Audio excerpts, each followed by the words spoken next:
ക്രിസ്തുവിലുള്ള പ്രിയപ്പെട്ട സഹോദരി സഹോദരന്മാരെ, കത്തോലിക്ക സഭ ജൂൺ 20 വിശുദ്ധ സിൽവേരിയൂസ് മാർപ്പാപ്പയുടെ തിരുനാൾ ആഘോഷിക്കുന്നു. 536 ജൂണിലാണ് സിൽവേരിയൂസ് മാർപ്പാപ്പയായി അവരോധിക്കപ്പെട്ടത്. കോൺസ്റ്റന്റിനോപ്പിളിലെ പാത്രിയർക്കീസിനെ അംഗീകരിക്കാത്തതിൻ്റെ പേരിൽ സ്ഥാനഭ്രഷ്ടനാക്കപ്പെടുകയും നാടുകടത്തപ്പെടുകയും ചെയ്തു. സത്യം സംരക്ഷിക്കുന്നതിന് മാർപ്പാപ്പമാർ എത്രമാത്രം സഹിക്കേണ്ടി വന്നിട്ടുണ്ടെന്ന് ഉള്ളതിന് സിൽവേരിയസ് പാപ്പ വിശിഷ്ടമായ മാതൃകയാണ്.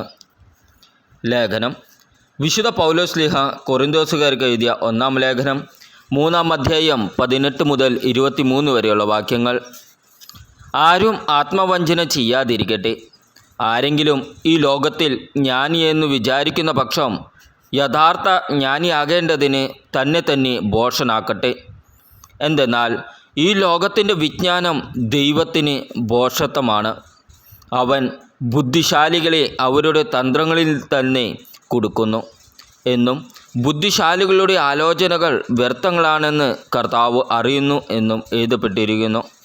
അതിനാൽ മനുഷ്യരുടെ പേരിൽ നിങ്ങൾ അഭിമാനിക്കേണ്ട. എല്ലാം നിങ്ങളുടെ സ്വന്തമാണ്.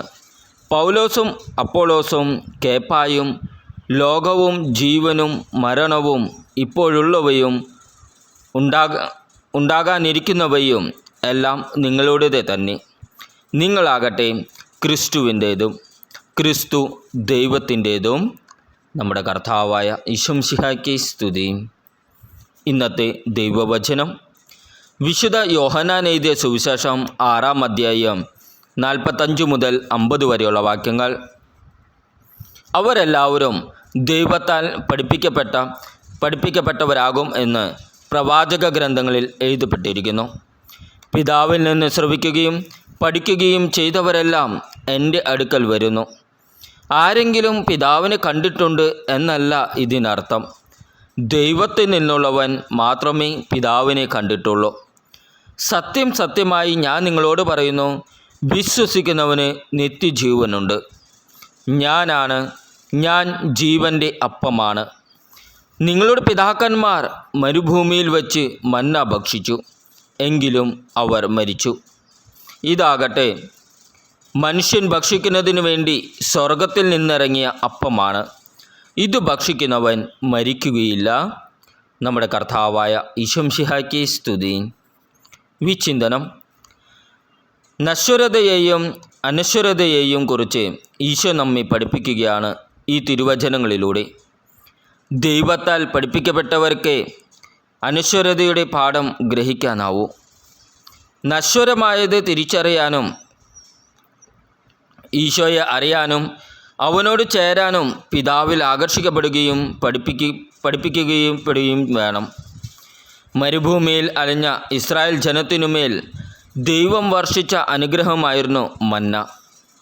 അതുകൊണ്ടാണ് അവർ വിശപ്പടക്കിയത്. ഒറ്റ ദിവസം മാത്രം ആയുസ്സുള്ള ആ അപ്പം ഭക്ഷിച്ചവരും മരണത്തെ പുൽകി. ആ അപ്പം ഈശോ ആകുന്ന സ്വർഗീയ അപ്പത്തിൻ്റെ പ്രതിരൂപമായിരുന്നു എന്ന് അവിടുന്ന് വ്യക്തമാക്കുന്നു. ഈ സ്വർഗീയ അപ്പത്തിൽ ഈശോയിൽ വിശ്വസിക്കുന്നവരാണ് നിത്യജീവൻ നേടുന്നത്. മരണത്തെ പുൽകാനുള്ള മർത്യരായ നമുക്ക് നിത്യമായ ജീവൻ നൽകാൻ സ്വർഗത്തിൽ നിന്ന് ഇറങ്ങി വന്ന ജീവൻ്റെ അപ്പമാണ് ഈശോനാഥൻ. ഇത് വിശ്വസിച്ച് യോഗ്യതയോടെ ക്രിസ്തുവിനെ സ്വീകരിക്കുകയും അവിടുത്തെ തിരുമുമ്പിൽ സമർപ്പിക്കുകയും ചെയ്യുന്നവർ നിത്യജീവൻ നേടും.